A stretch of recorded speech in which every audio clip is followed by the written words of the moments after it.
we are running a 3-day systemic team coaching program. And it's a delight that we have people here from over 13 different countries, right across Europe and South America.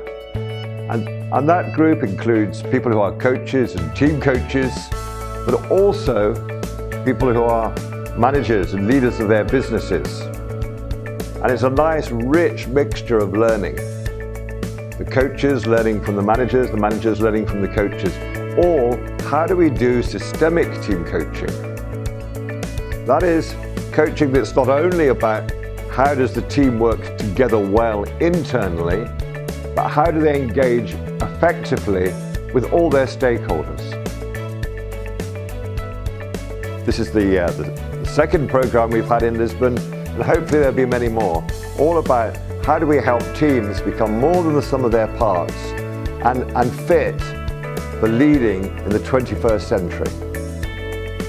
Thank you.